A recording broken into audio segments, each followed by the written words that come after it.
পাঠ করছি মানিক বন্দ্যোপাধ্যায়ের ছোট গল্প কুষ্ঠরোগীর বউ। কোনো নৈসর্গিক কারণ থাকে কি না ভগবান জানেন। মাঝে মাঝে মানুষের কথা আশ্চর্য রকম ফলিয়া যায়। সম্ভবত ইচ্ছে শক্তির মর্যাদা দিবার জন্য ভগবান বিনিদ্র রজনী যাপন করেন না। মানুষের মর্মাহত অভিশাপের অর্থ জ্বালাময় অক্ষমতা ঘোষণা করার অতিরিক্ত আর কিছুই নয়। তবু মাঝে মাঝে প্রতিফল ফলিয়া যায়, বিষাক্ত এবং ভীষণ। একথা কে না জানে যে পরের টাকা ঘরে আনার নাম অর্থ উপার্জন, এবং এই কাজটা বড় স্কেলে করিতে পারার নাম বড়লোক হওয়া। পকেট হইতে চুপি চুপি হারাইয়া গিয়া যেটি পথের ধারে আবর্জনার তলে আত্মগোপন করিয়া থাকে, সেটি ছাড়া নারের মতো মালিকহীন টাকাও পৃথিবীতে নাই। কম এবং বেশি অর্থ উপার্জনের উপায় তাই একেবারে নির্ধারিত হইয়াছে কপালের ঘাম আর মস্তিষ্কের শয়তানি। কারো ক্ষতি না করিয়া জগতে নিরীহ ও সাধারণ হইয়া বাঁচিতে যাও। কপালের 500 ফোঁটা ঘামের বিনিময়ে একটি মুদ্রা অর্জন করো, সকলে পিঠ চাপড়াইয়া আশীর্বাদ করিবে। কিন্তু বড়লোক যদি হইতে চাও, মানুষকে ঠকাও, সকলের সর্বনাশ করো। তোমার জন্মগ্রহণের আগে পৃথিবীর সমস্ত টাকা মানুষ নিজেদের মধ্যে ভাগ করিয়া দখল করিয়াছে। ছলে বলে কৌশলে যেভাবে পারো তাহাদের সিন্ধুক খালি করিয়া নিজের নামে ব্যাংকে জমাও। মানুষ পায়ে ধরিয়া কাঁদিতে কাঁদিতে অভিশাপ দিবে। ধনী হওয়ার এছাড়া দ্বিতীয় পন্থা নেই। সুতরাং বলিতে হয়, যতীনের বাবা অনন্যোপায় হইয়াই অনেকগুলি মানুষের সর্বনাশ করিয়া কিছু টাকা করিয়াছিল। সকলের উপকার করিয়া টাকা করিবার উপায় থাকিলে এমন কাজ সে কখনো করিত না। তাই জীবনের আনাচে কানাচে তাহার যে অভিশাপ ও ঈর্ষার বোঝা জমা হইয়াছিল, সেজন্য তাহাকে সম্পূর্ণরূপে দায়ী করা চলে না। তবু সংসারে চিরকাল পুণ্যের জয় এবং পাপের পরাজয় হইয়া থাকে। এই কথা প্রমাণ করিবার জন্যই যেন বাপের জমা করা টাকাগুলি হাতে পাইয়া ভালো করিয়া ভোগ করিতে পারার আগেই মাত্র 28 বছর বয়সে যতীনের হাতে কুষ্ঠরোগের আবির্ভাব ঘটিল। লোকে যা বলিয়াছিল অবিকল তাহাই, একেবারে কুষ্ঠব্যাধি। মহাশ্বেতা একদিন স্বামীকে জিজ্ঞাসা করিল, তোমার আঙুলে কি হয়েছে? কি জানি, একটা ফুসকুড়ির মতো উঠেছিল। মহাশ্বেতা আঙুলটা নাড়িয়ে চাড়িয়ে দেখিয়ে বলিল, ফুসকুড়ি নয়, চারদিকটা লাল হয়েছে। আঙুলটা কেমন অসার অসার লাগছে শ্বেতা, একটু 3-4 আয়োডিন লাগিয়ে দেব? নয়তো বলো, একটা চুমু খেয়ে দিচ্ছি, এক চুমুতে সেরে যাবে। আঙুলটা চুম্বন করিয়া মহাশ্বেতা হাসিল। পুরুষ মানুষের আঙুল তো নয়, উর্বশী মেনকার কাছ থেকে যেন ধার করেছে। বাবা, মানুষের আঙুলের রং পর্যন্ত এমন টুকটুকে হয়, রক্ত যেন ফেটে পড়ছে। আঙুলটি যে হাতে লাগানো ছিল, স্বামীর সেই হাতটি মহাশ্বেতা নিজের গলায় জড়াইয়া দিল। জীবনে যে কথা সে বহুবার বলিয়াছে, আজ আর একবার সেই কথাই বলিল। এ তোমার ভারী অন্যায়, তা জানো? তুমি সুন্দর বলেই তো আমার ধাঁধা লাগে। তোমাকে ভালোবাসি না তোমার চেহারাকে ভালোবাসি বুঝতে পারি না। শুধু কি তাই গো? তবে আর ভাবনা কি ছিল? দিনরাত কিরকম ভাবনায় ভাবনায় থাকি তোমার হলে টের পেতে। ঈর্ষায় জ্বলে মরে যে। তারপর আরো কিছুকাল বোঝা গেল না, শুধু আঙুল নয়, যতীনের হাতে 2-3 জায়গায় তামার পয়সার মতো গোলাকার কয়েকটা তামাটের দাগ যখন দেখা দিল, তখনও নয়। মহাশ্বেতা শুধু মনে হইল যতীনের শরীরটা বুঝি ভালো যাইতেছে না। গায়ের রংটা তাহার রক্ত খারাপ হওয়ার জন্য কিরকম নিষ্প্রভ হইয়া আসিয়াছে। একটা টনিক খাওয়া দরকার। দেখো, তুমি একটা টনিক খাও। টনিক খেয়ে কি হবে? আহা, খাও না, শরীরটা যদি একটু সারে। যতীন টনিক খাইল, কিন্তু টনিকে এ ব্যাধির কিছু হইবার নয়।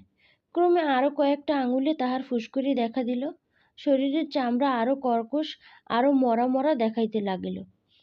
চোখের কোল এবং ঠোঁট এমন একটা অস্বাস্থ্যকর মৃত মাংসের রূপ লইয়া অল্প অল্প ফুটিয়া উঠিল। স্পর্শ অনুভব করার শক্তি তাহার ক্ষীণ হইয়া আসিল। চিমটি কাটিলে তাহার যেন আর তেমন ব্যথা বোধ হয় না। দিবারাত্রি একটা ভোঁতা অস্বাস্থ্যকর অনুভূতি তাহাকে বিষণ্ণ ও খিটখিটি করিয়া রাখিল। এবং সকলের আগে যে আঙুলের ছোট একটি ফুসকুড়িকে মহাশ্বেতা চুম্বন করিয়া 3-4 আয়োডিন লাগাই দিয়েছিল, সেই আঙুলই তাহার পচন ধরিল প্রথম। 16 টাকা ভিজিটে ডাক্তার বলিলেন, আপনাকে বলতে সংকোচ বোধ করছি, আপনার কুষ্ঠ হয়েছে। 32 টাকা ভিজিটে ডাক্তার বলিলেন, টাইপটা খারাপ, একেবারে সেরে উঠতে সময় নেবে। সেরে তাহলে যাবে ডাক্তারবাবু? যাবে না? ভয় পান কেন? রোগ যখন হয়েছে সারতেও পারে নিশ্চয়। এমন করিয়া ডাক্তার কথাগুলি বলিলেন। আশ্বাস দিবার চেষ্টাটা তাহার এত বেশি সুস্পষ্ট হইয়া রহিল যে কাহারও বুঝিতে বাকি রহিল না যতীনের এ মহাব্যাধি কখনো সারিবে না। 100 টাকা ভিজিতে ডাক্তার বলিলেন, যতটা সম্ভব লোকালাইজড করে রাখা ছাড়া উপায় নেই। তার বেশি কিছু করা অসম্ভব। জানেন তো রোগটা ছোঁয়াচে, সাবধানে থাকবেন। আপনাকে তো বলাই বাহুল্য যে ছেলে মেয়ে হওয়াটা বোঝেন না। বোঝে না? যতীন বোঝে, মহাশ্বেতা বোঝে। কিন্তু 6 মাস আগে যদি এই বোঝাটা যাইতো। মহাশ্বেতা যেন মরিয়া গিয়েছে। অন্যায় অসঙ্গত অপঘাতে যন্ত্রণা পাইয়া সদ্য সদ্য মরিয়া গিয়েছে। বিমূঢ় আতঙ্কে বিহ্বলের মতো হইয়া সে বলিল, তোমার কুষ্ঠ হয়েছে? ও ভগবান! কুষ্ঠ! যতীন তখনও মরে নাই, মরিতেছিল। সাধারণ কথার সুর, তাল, লয়, মান সমস্ত বাদ দিয়ে সে বলিল, কি পাপে আমার এমন হলো শ্বেতা? তোমার পাপ কেন হবে গো? আমার কপাল। নিজের বাড়িতে আত্মীয় পরিজনের মধ্যে যতীন হইয়া রহিল অস্পৃশ্য। গৃহের সর্বত্র ঘুরিয়া বেড়াইবার স্বাদ থাকিলেও বাধা অবশ্য কেহই তাহাকে দিতে পারিত না। কিন্তু সে গোপনতা খুঁজিয়া লইল। বাড়ির একটা অংশ বিচ্ছিন্ন করিয়া লইয়া সেখানে নিজেকে সে নির্বাসিত ও বন্দী করিয়া রাখিল। মহাশ্বেতা ছাড়া আর কাহারও সেদিকে যাইবার হুকুম রহিল না। বন্ধুবান্ধব দেখা করিতে আসিয়া বাহির হইতে ফিরিয়া গেল। সামনাসামনি মৌখিক সহানুভূতি জানাইবার চেষ্টা করিয়া আত্মীয়স্বজন হইয়া গেল ব্যর্থ। যতীন নিজের পছন্দহারা দেহকে কারো চোখের সামনে বাহির করিতে রাজি হইল না। নিজের ঘরে সে রেডিও বসাইল, স্তূপাকার বইয়া নিয়ে জমা করিল, ফোন বসাইয়া বাড়ির অন্য অংশ এবং বাড়ির জগতের সঙ্গে একটা অস্পষ্ট চাপা শব্দের সংযোগ স্থাপিত করিয়া রহিল। জীবনযাপনের প্রথার আকস্মিক পরিবর্তন ও বিপর্যয়ের সীমা পরিসীমা রহিল না। পৃথিবীর সমস্ত মানুষকে বর্জন করিলেও মহাশ্বেতাকে সে কিন্তু ছাড়িতে পারিল না। নিকটতম আত্মীয়ের দৃষ্টিকে পর্যন্ত পরিহার করিয়া বাঁচিয়া থাকার মতো মনের জোর সে কোথা হইতে সংগ্রহ করিল বলা যায় না। কিন্তু মহাশ্বেতার সম্বন্ধে সে শিশুর মতোই দুর্বলচিত্ত হইয়া রহিল। আপনার সংক্রামক ব্যাধিটিকে আপনার দেহের মধ্যেই সংহত করিয়া রাখিয়া মৃত্যু পর্যন্ত টানিয়া লইয়া গিয়া চিতার আগুনে ভস্ম করিয়া ফেলিবার যে অনমনীয় প্রতিজ্ঞা সে অক্ষরে অক্ষরে পালন করিয়া চলিল, মনে হইল মহাশ্বেতাকে সে বুঝি তাহার সেই আত্মপ্রতিশ্রুতির অন্তর্গত করে নাই। আত্মীয় পর সকলের জন্য সাবধান হইতে গিয়া মহাশ্বেতার বিপদের কথাটা সে ভুলিয়া গিয়াছে। জীবনটা এতকাল ভাগাভাগি করিয়া আসিয়াছে বলিয়া দেহের এই কদর্য রোগের ভাগটাও মহাশ্বেতাকে যদি আজ গ্রহণ করিতে হয়, তাহার যেন কিছুই বলিবার নাই। স্ত্রীকে সে সর্বদা কাছে ডাকে, সবসময় কাছে রাখিতে চেষ্টা করে। কাছে বসিয়া মহাশ্বেতা তার সঙ্গে কথা বলুক, তাকে বই পড়িয়া শোনাক, রেডিওতে ভালো একটা গান বাজিতেছে, পাশাপাশি বসিয়া গানটা না শুনিলে একা ভালো লাগে না। ফোনে সে কার সঙ্গে কথা বলিবে, নম্বরটা খুঁজিয়া বাহির করিয়া কানেকশন লইয়া রিসিভারটা মহাশ্বেতা তাহার হাতে তুলিয়া দিক। আর তা না হয়তো সে শুধু কাছে বসিয়া থাক, যতীন তাহাকে দেখিবে। মহাশ্বেতা এসব করে খানিকটা কল বনিয়া যাওয়া মানুষের মতো। যতীনের নবজাগ্রত সমস্ত খেয়ালের কাছে সে আত্মসমর্পণ করিয়াছে। যতীন যা বলে নির্বিকার চিত্তে সে তাহাই পালন করিয়া যায়। যতীনের ইচ্ছাকে কখনো সংশোধিত অথবা পরিবর্তন করিবার চেষ্টা করে না। তাহার নিরবিচ্ছিন্ন স্বামীর কথা শুনিয়া চলিবার রকম দেখিলে বুঝিতে পারা যায় না তাহার নিজেরও স্নানাহারের প্রয়োজন আছে, সুস্থ মানুষের সঙ্গলাভের প্রয়োজন আছে, কিছুক্ষণ আপন মনে একা থাকিবার প্রয়োজন আছে। যতীন খেয়াল করিয়া ছুটি দিলে সে খাইতে যায়, যতীন মনে করাইয়া দিলে বিকালে তাহার একটু বাগানে বেড়ানো হয়, তা না হইলে নিজের কথা একেবারে ভুলিয়া গিয়া যতীনের পরিবর্তনশীল ইচ্ছাকে সে অক্লান্ত তৎপরতার সহিত তৃপ্ত করিয়া চলে। অথচ বাঁচিয়া সে কিছুই করে না। যতীনের দরকারি সুখ সুবিধাগুলির জন্য ধরা বাঁধা যে সব নিয়মের সৃষ্টি হইয়াছে, সেগুলি যথারীতি পালিত হয় কি না এ বিষয়ে সে নজর রাখে। কিন্তু যতীনের স্বাচ্ছন্দ্য বাড়াইবার জন্য, যতীনকে তাহার নিজের খেয়াল সৃষ্টি করিয়া লওয়া আনন্দের অতিরিক্ত সবকিছু দিবার জন্য কল্পিত কোনো উপায় দিন ও রাত্রি 24টা ঘণ্টার মধ্যে মহাশ্বেতা একটিও আবিষ্কার করেন না, তাহার সহযোগ রূপান্তর পরিগ্রহ করিয়াছে। তাহাদের জীবনের একটি সমবেত গতি ছিল। জীবনের পথে পাশাপাশি চলিবার কতগুলি রীতি ছিল, সে গতিও এখন রুদ্ধ হইয়া গিয়াছে। সেসব রীতিও গেছে বদলাইয়া। পুরানো ভালোবাসা, পুরানো প্রীতি, পুরানো কৌতুক নতুন ছাঁচে ঢালিয়া লইতে হইয়াছে। বিবাহের 4 বছর পরে পরস্পরের সঙ্গে আবার তাহাদের একটি নবতর সম্পর্ক স্থাপন করিবার প্রয়োজন দেখা দিয়েছে। পূর্বতন বোঝাপড়াগুলি আগাগোড়া বদলাইয়া ফেলিতে হইয়াছে। প্রথম দিকে যে মুহ্যমান অবস্থাটি তাহাদের আসিয়াছিল, সেটুকু কাটিয়া যাওয়ার আগে আপনা হইতে এমন কতগুলি পরিবর্তন সংঘটিত হইয়া গিয়াছে, যাহা খেয়াল করিবার অবসরও তাহাদের থাকে নাই। চিকিৎসার বিপুল আয়োজনের সঙ্গে সামঞ্জস্য রাখিয়া রোগী ও সুস্থ মানুষের শয্যা গিয়াছে পৃথক হইয়া। কথা বলিবার সময় শুধু হাসিয়া কথা বলিবার প্রয়োজন সম্পূর্ণ বাতিল হইয়া গিয়াছে। যার নাম দাম্পত্য লাভ এবং যাহা 9টির মধ্যে প্রায় সবগুলি উপভোগ্য রসেই সমৃদ্ধ, 2টি পৃথক শয্যার মাঝে চির খাইয়া তাহা নিঃশব্দে মরিয়া গিয়াছে। দিবারাত্রির মধ্যে একটি চুম্বনও আজ আর পৃথিবীর কোথাও অবশিষ্ট নাই। চোখে চোখে যে ভাষায় তাহারা কথা বলিত, সে ভাষা তাহারা ভুলিয়া গিয়াছে। সবটুকু নয়, এখন চোখের দৃষ্টিতে একটি বিহ্বল শঙ্কিত প্রশ্ন তাহারা ফুটাইয়া তুলিতে পারে। চোখে চোখে চাহিয়া এখন তাহারা শুধু দেখিতে পায় একটা অবিশ্বাস্য অপ্রকাশিত বেদনা। এই জিজ্ঞাসা পরিণত হইয়াছে, এই কি হলো? মহাশ্বেতা দিনরাত বোধহয় এই কথাটাই ভাবে। তাহার ঠোঁট দুটি পরস্পরকে দৃঢ় আলিঙ্গন করিয়া অহরহ কঠিন হইয়া থাকে। ছোট ছোট নিঃশ্বাস ফেলিতে ফেলিতে এক সময় সে শুধু বেশি বাতাসের প্রয়োজনে জোরে নিঃশ্বাস গ্রহণ করে। দীর্ঘ নিঃশ্বাসের মতো শোনায়, অদৃষ্টকে অভিশাপ দিবার মতো শোনায়। যতীন অনুযোগ করিয়া বলে, দিনরাত তুমি অমন করো কেন?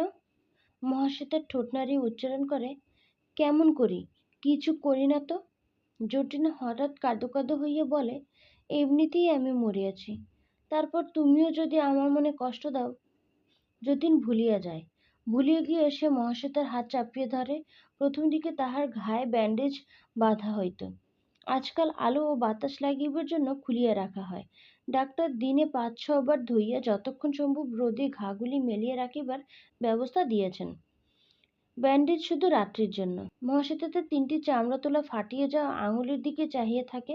আঙুলগুলি তাহার হাতে লাগিয়াছে বলিয়া বারেকের জন্য সে শিহরিয়া ওঠে না।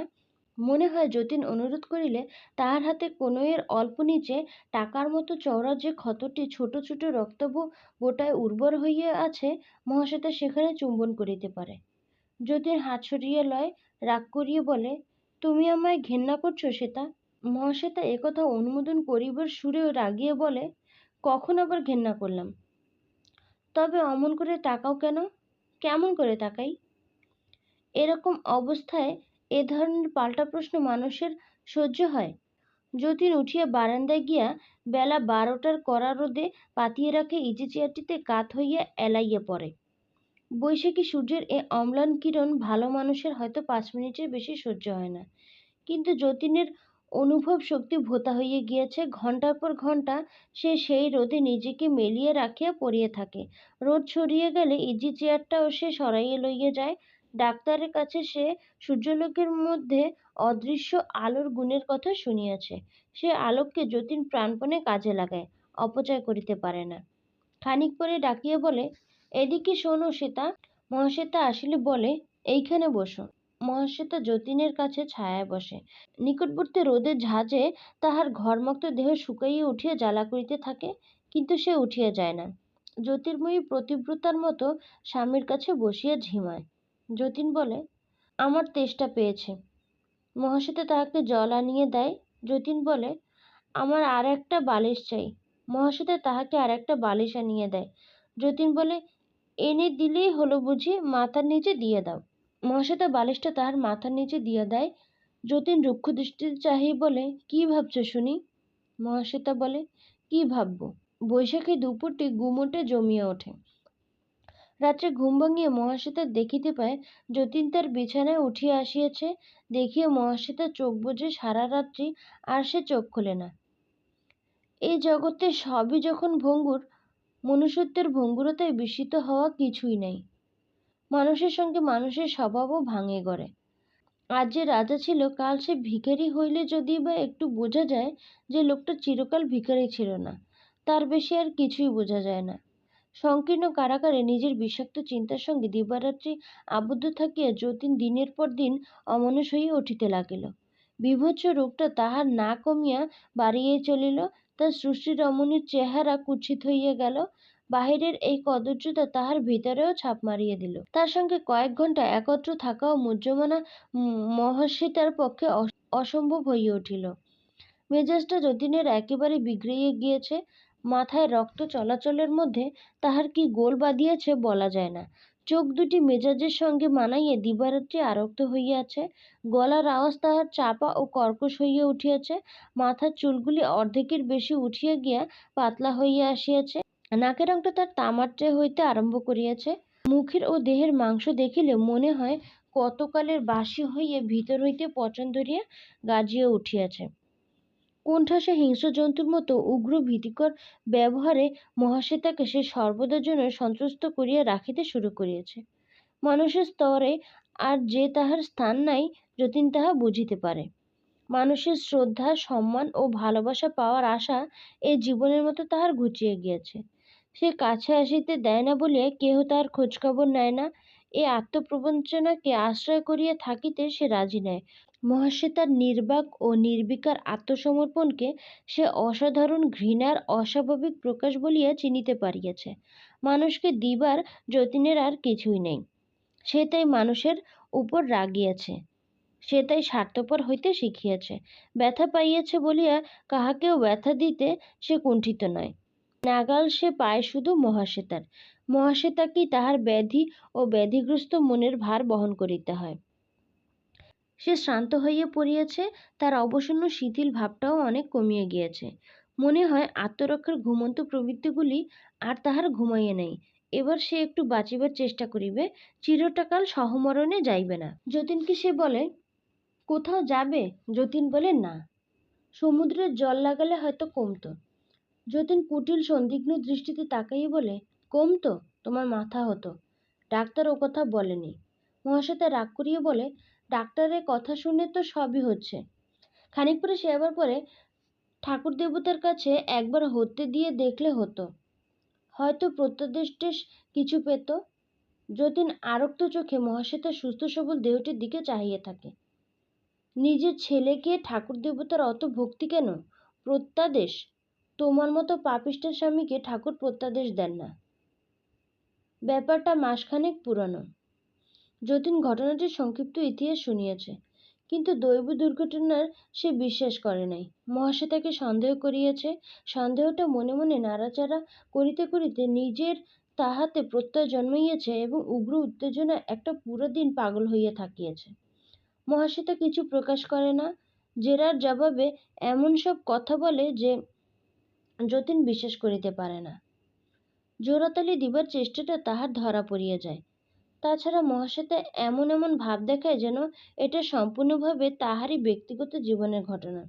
এমনও যদি হয় যে এ ব্যাপার তাহার হাত ছিল, দৈবের চেয়ে সেই বেশি দায়ী বলিবার অধিকার যতীনের নাই। সে তাহার জীবনের সঙ্গে সম্পর্কহীন অপ্রাসঙ্গিক আলোচনা তুলিয়া অনর্থক উদ্বিগ্ন হইতেছে। মহাশ্বেতার কপালে দুঃখ ছিল, সব দিক দিয়ে বঞ্চিত হওয়ার বিধিলিপি ছিল। সে দুঃখ পাইয়াছে, বঞ্চিত হইয়াছে। যতীনের কি? সে কেন ব্যস্ত হয়? তার স্বামী বলিয়া যতীন দেবতার প্রত্যাদেশও পাইবে না?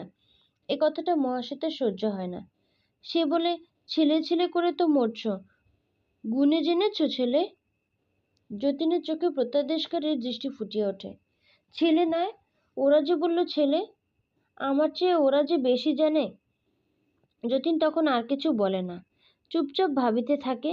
পরদিন দুপুরে যতীনের রোদটুকু হরণ করিয়া আকাশ ভরিয়া মেঘ জমিলে মহাশ্বেতাকে কাছে, খুব কাছে আহ্বান করে। বাহিরে ব্যাকুল বর্ষণ শুরু হইলে হঠাৎ সে বহুদিনে এর ভুলিয়া যাওয়া অভিমানের সুরে বলে, মেয়ের বুঝি দাম নেই? মহাশ্বেতা অবাক হইয়া বলে, তুমি এখনো সে কথা ভাবছ? যতীন বলে, কি করেছিলে? গলা টিপে তুমি তাকে মারতে পারোনি শ্বেতা? না, তাও পেরেছিলে। মহাশ্বেতা বলে, আবোল তাবোল কথার কত জবাব দেব? যা বোঝো না তাই নিয়ে কেবল বকবক করবে। বেঁচে থাকলে কত দুঃখ পেত ভেবে আমি মন ঠান্ডা করছি, তুমি পারো না। কি বৃষ্টিটাই নামলো। একটু দেখি একটু।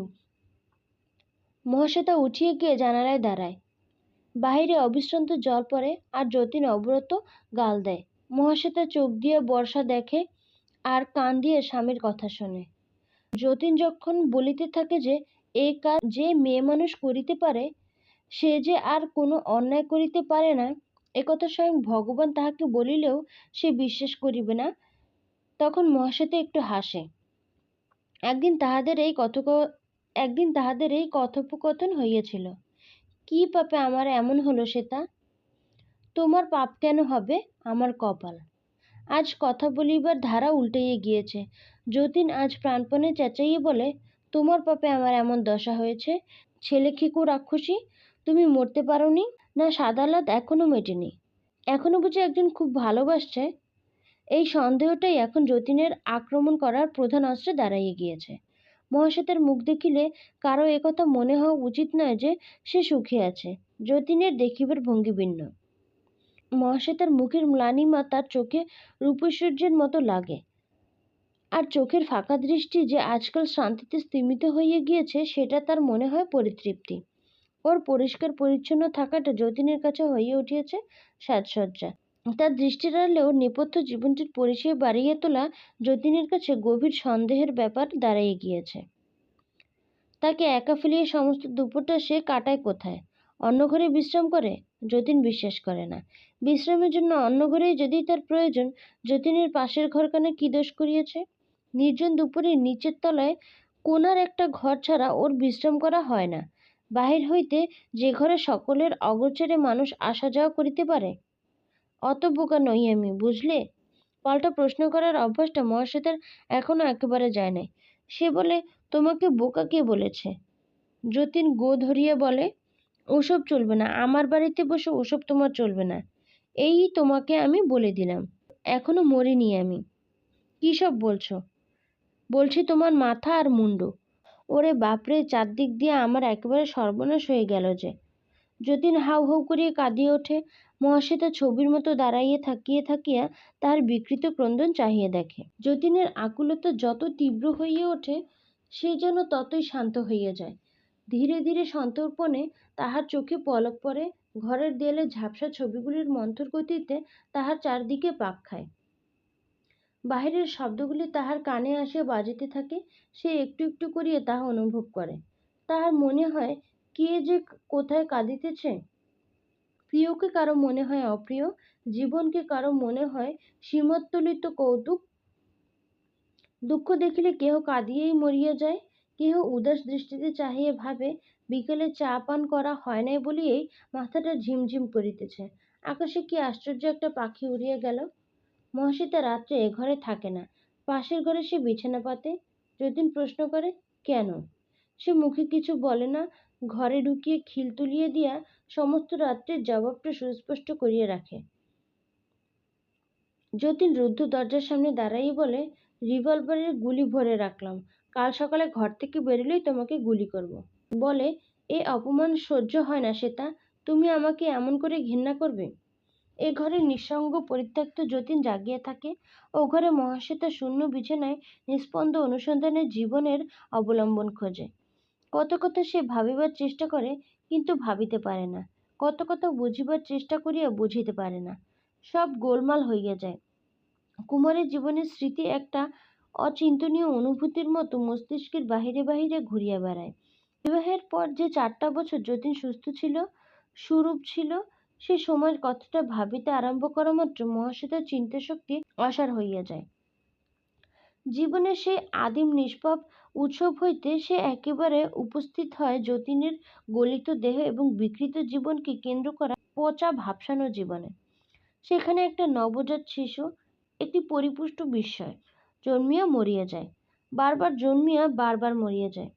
যতীনের মনে যত আলো ছিল সব নিভিয়া গিয়েছে। গাঢ় অন্ধকারে তাহার মনে এককালীন হাস্যকর কত কুসংস্কারের যে জন্ম হইয়াছে সংখ্যা হয় না। কয়েকদিন ভাবি এই প্রত্যাদেশ তাহার অক্ষুণ্ণ বিশ্বাস জন্মিয়া গিয়াছে। দেবতা একদিন যার কাছে ছিল অলস কল্পনা, ধর্ম ছিল বার্ধক্যের ক্ষতিপূরণ, জ্ঞান ছিল অনমনীয় যুক্তি, আজ সে আশা করিতে আরম্ভ করিয়াছে দেবতার যদি দয়া হয় হয়তো আবার সুস্থ হয়ে ওঠার পর দেবতাই তাহাকে বলিয়ে দেবেন। কিন্তু কোন দেবতা? তারকেশ্বর, বৈদ্যনাথ, কামাখ্যা, কোথায় তাহার প্রত্যাদেশ আসিবে? যতীন নিজে ভাবিয়া ঠিক করিতে পারে না। মহাশ্বেতাকেও সে পরামর্শ করিতে ডাকে। কোথায় গিয়া হত্যে দেওয়া ভালো শ্বেতা? মহাশ্বেতা সবচেয়ে দূরবর্তী একটি পীঠস্থানের নাম স্মরণ করিবার চেষ্টা করিয়া বলে, কামাখ্যায় যাও। আমি যাব? যতীন স্তম্ভিত হইয়া যায়। এ অবস্থায় আমি কি করে যাব? মহাশ্বেতা বলে, কে যাবে তবে? কেন তুমি যাবে? স্বামীর অসুখ হলে স্ত্রী গিয়ে হত্যে দেয়, প্রত্যাদেশ দিয়ে আসে। মহাশ্বেতা বলে, আমি গেলে প্রত্যাদেশ পাবো না। ঠাকুর দেবতায় আমার বিশ্বাস নেই। বিশ্বাস নেই? মন্তব্যটা যতীনের অবিশ্বাস্য মনে হয়। এক ফোঁটাও নয়। হত্যে দেবার কথা ভাবলে আমার হাসি আসে। যতীন রাগিয়া ওঠে। তা পাবে না? হাসি তো পাবেই। হাসি নিয়েই যে মেতে আছো। এদিকে স্বামী মরছে, ওদিকে আর একজনের সঙ্গে হাসির হররা চলছে। আমি কিছু বুঝি না ভেবেছ? মহাশ্বেতা বলে, কার সঙ্গে হাসির হররা চলছে? তাই যদি জানবো, তুমি এখনো এ বাড়িতে আছো কি করে? যতীন পচন ধরা নাক দিয়া সশব্দে নিঃশ্বাস গ্রহণ করে। গলিত আঙুলগুলি মহাশ্বেতার চোখের সামনে মেলিয়া আর্তনাদের মতো বলিতে থাকে, ভেবো না, তোমারও হবে। আমার চেয়ে আরো ভয়ানক হবে। এত পাপ কারো সয় না। হিংস্র ক্রোধের বশে যতীন আঙুলের ক্ষতগুলি মহাশ্বেতার হাতে জোরে জোরে ঘষিয়া দেয়। আগুন দিয়া আগুন ধরানোর মতো সংক্রামক ব্যাধিটাকে সে যেন মহাশ্বেতার দেহে চালান করিয়ে দিয়েছে। এমনি একটা উগ্র আনন্দে অভিভূত হইয়া বলে, ধরল বলে, তোমাকেও ধরল বলে, আমাকে ঘেন্না করার শাস্তি তোমার জুটল বলে, আর দেরি নেই। এই অভিশাপ দেওয়ার পর মহাশ্বেতা যতীনকে একরকম ত্যাগ করিল। সেবা সে প্রায় বন্ধ করিয়া আনিয়াছিল, এবার কাছে আসাও কমাইয়া দিল। সকালে একবার যদি কিছুক্ষণের জন্য আসিয়া যতীনকে সে দেখিয়া যায়, সারাদিন আর তাহার দেখা মেলে না। রাত্রে শোয়ার আগে একবার শুধু উঁকি দিয়া যায়, মুহূর্তের জন্য, পরিহাসের মতো। যতীন খেপিয়া উঠে মহাশ্বেতাকে শেষ পর্যন্ত বাড়ি হইতে তাড়াইয়া দিত কিনা বলা যায় না, কিন্তু কয়েকদিনের মধ্যে সে নিজেই প্রত্যাদেশ আনিতে কামাখ্যায় চলিয়া গেল। যতীনের পীড়াপিড়িতে ক্রুদ্ধ আদেশ ও সকরুণ মিনতিতে মহাশ্বেতা সঙ্গে যাইতে রাজি হইয়াছিল, কিন্তু যাত্রা করার সময় তাহাকে বাড়িতে পাওয়া গেল না। যতীনের এক পিসি বলেন, মহাশ্বেতা কালীঘাটে গিয়েছেন। যতীনের চাকরকে সঙ্গে করিয়া যতীনের মোটরে এই খানিক আগে মহাশ্বেতা কালীঘাটে চলিয়া গিয়াছে। গোড়াপত্তন কালীঘাটেই হইয়াছিল। মহাশ্বেতা যে যতীনকে বলিয়াছিল ঠাকুর দেবতায় সে বিশ্বাস করে না, এ কথাটা তাহার সত্য নয়। সত্য হইলে যতীনের কামাখ্যা যাওয়ার দিন অত টাকা খরচ করিয়া সে পূজা দিত না, এক ধামা পয়সা ভিখারীদের বিতরণ করিত না। এ কাজটা মহাশ্বেতা নিজেই করিয়াছিল। মন্দিরে ঢুকিবার পথে দুদিকে সারি দিয়া ভিখারি বসিয়াছিল। চাকর আর মোটর চালকের হাতে পয়সার ধামাটা তুলিয়া দিয়া আগে আগে চলিতে চলিতে মহাশ্বেতা দুদিকে মুঠা মুঠা পয়সা বিলাইতেছিল। সেই হইয়াছিল এক মহাসমারোহের ব্যাপার। শুধু ভিখারি নয়, ভিক্ষা দেওয়া দেখিতে রাস্তায় লোক জমা হইয়া গিয়াছিল অনেক। ভিখারিদের মধ্যে কুষ্ঠরোগীও ছিল বৈকি। হাতে পায়ে কারো ছিল চট বাঁধা, কারো নাক গলিয়ে গিয়া একটা গহ্বরে পরিণত হইয়াছিল, কারো সমস্ত মুখের ফাঁপানো মাংস বড় বড় গোটায় ভরিয়াছিল, কারো কবজির কাছ হইতে দুটি হাত বহুকাল আগে খসিয়া গিয়া ঘা শুকাইয়া হইয়াছে মসৃণ। এদের পয়সা দিবার সময় মহাশ্বেতার একটি মুষ্টিতে কুলায় নাই, এদের দিয়া একধামা পয়সা কুলানো যায় নাই। বাড়ি ফিরিয়া সেই দিন বিকেলে মহাশ্বেতা কুষ্ঠাশ্রম খুলিয়াছে। চাকর সেদিন পথ হইতে ৫ জন ভিখারীকে ধরিয়া আনিয়াছিল।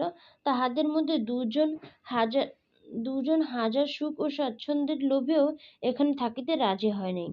বাকি ৩ জন সেই হইতে আরাম করিয়া জাকিয়ে বসিয়াছে, খায় দায় ঘুমায় আর মহাশ্বেতাকে ক্ষণে ক্ষণে ধনেপুত্রে লক্ষ্মীলাভ করায়, আর তাহাদের কাজ নাই। ৭ দিনের মধ্যে মহাশ্বেতার আশ্রমবাসীদের সংখ্যা দাঁড়াইয়াছে ২১ জন। আত্মীয়-স্বজন সকলে সে ভিন্ন বাড়িতে স্থানান্তরিত করিয়াছে। মাহিনা করা কয়েকজন চাকর দাসী মেথর আর বাড়ি ভরা কুষ্ঠরোগীদের সঙ্গে এখানে বাস করে একা। সকালে বিকালে এদের দেখিয়া যাওয়ার জন্য সে একজন ডাক্তার ঠিক করিয়াছে। ২ জন অভিজ্ঞ নার্সের জন্য বিজ্ঞাপন দেওয়া হইয়াছে।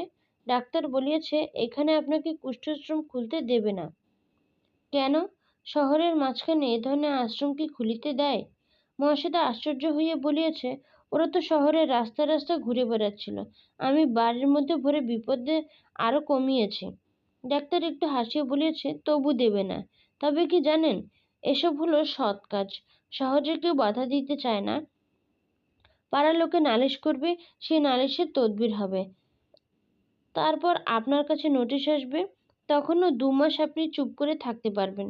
ফের আর একটা নোটিশ এলে তখন ধীরে সুস্থে সরিয়ে নেবার ব্যবস্থা করবেন। ডাক্তার এত কথা জবাবে মহাশয়টা বলিয়েছে, কুষ্ঠ কি ভয়ানক রোগ ডাক্তারবাবু? ডাক্তার তার বিপুল অভিজ্ঞতায় আবার অল্প একটু হাসিয়েছে। এরকম কত রোগ সংসারে আছে, মানুষকে একেবারে নষ্ট করে দেয়। বংশের রক্তধারার সঙ্গে পুরুষানুক্রমে মিশে থাকে এমন রোগ একটা নয় মিসেস দত্ত। বংশ পুরুষানুক্রম, কে জানে ডাক্তার কতখানি টের পাইয়েছিল। যতীন শুধু সন্দেহ করিয়া খেপিয়া উঠিয়াছিল, ভাবিয়েছিল তাকেই মহাশ্বেতা বঞ্চনা করিয়াছে। ডাক্তার জানিও নির্বিকার হইয়া আছে, হয়তো মনে মনে ডাক্তার সমর্থনও করে। জ্ঞানী ও অজ্ঞানের মধ্যে একটু পার্থক্য থাকিবেই। নার্স ঠিক হওয়ার আগেই যতীন ফিরিয়া আসিল। সে ঠিক প্রত্যাদেশ পায় নাই। কেমন একটা স্বপ্ন দেখিয়েছিল যে কুণ্ড হইতে একটা সাদা ফুল আনিয়া মাদুলি করিয়া ধারণ করিলে সে নীরোগ হইতে পারে। বাড়ি ফেরার আগেই যতীন মাদুলি ধারণ করিয়াছে। বাড়ির ব্যাপার দেখিয়া তাহার চমক লাগিয়ে গেল। এসব কি করেছ শ্বেতা? মহাশ্বেতার মন অনেকটা শান্ত হইয়া আসায় বুদ্ধিটাও তাহার বেশ পরিষ্কার ছিল। সে বলিল, তোমার কল্যাণের জন্যই করেছি। কালীঘাটে একজন সন্ন্যাসীর দেখা পেলাম। অমন তেজালো সন্ন্যাসী আমি জীবনে কখনো দেখিনি। চোখ যেন আগুনের মতো আলো দিচ্ছে। তিনি বললেন, কুষ্ঠাশ্রম কর, তোর স্বামী ভালো হয়ে যাবে। মাদুলি ধারণের প্রভাব তখনও যতীনের মনে প্রবল হইয়াছে। সে অভিভূত হইয়া বলিল, সত্যি? তোমার কাছে মিছে বলছি? তুমি সে সন্ন্যাসীকে দেখনি, দেখলে তোমার শরীরে কাঁটা দিয়ে উঠত। আমাকে কথাগুলি বলে কোন দিকে যে চলে গেলেন কিছুই বুঝতে পারলাম না। যতীন আফসোস করিয়া বলিল, একটা ওষুধ টষুধ যদি চেয়ে নিতে শ্বেতা। বাড়ির যে অংশ যতীনের ছিল সে আবার সেইখানেই আশ্রয় গ্রহণ করিল। মাদুলি আর সন্ন্যাসীর ভরসায় মেজাজটা সে অনেকখানি নরম করিয়াই রাখিল। কিন্তু মহাশ্বেতা কাছে ভেরে না। কামাখ্যা যাওয়ার আগে যেমন ছিল তেমনি দূরে দূরে থাকে। কুষ্ঠাশ্রম লইয়া সে মাতিয়ে উঠিয়াছে। 21টি অধিবাসীর সংখ্যা 25-এ পৌঁছলে তার যেন আনন্দের সীমা থাকে না। দিবারাত্রি সে পথে কুড়োনো এই বিকৃত গলিত মানুষগুলির সেবা করে। মায়ের মতো তাহার মমতা, মায়ের মতো তাহার সেবা। এই 25টি অসুস্থ পচা পাঁজর দিয়া যেন তাহার বুক তৈরি হইয়াছে। তাহার হৃদয়ের সবটুকু উষ্ণতা ওরা পায়। যতীন একদিন কাঁদো কাঁদো হইয়া বলিল, তুমি খালি ওদেরই সেবা করো শ্বেতা, আমার দিকে তাকিয়েও দেখো না। মহাশ্বেতা ঘাড় হেঁট করিয়া দাঁড়াইয়া রহিল, কিছু বলিতে পারিল না। সুস্থ স্বামীকে একদিন সে ভালোবাসিত, ঘৃণা করিত পথের কুষ্ঠরোগীদের। স্বামীকে আজ সে তাই ঘৃণা করে, পথের কুষ্ঠ রোগাক্রান্তগুলিকে ভালোবাসে। এত জটিল মনোবিজ্ঞান নাই, সহজ বুদ্ধির অনাসবুদ্ধ কথা। মহাশ্বেতা দেবী তো নয়, সে শুধু কুষ্ঠরোগীর বউ। ধন্যবাদ।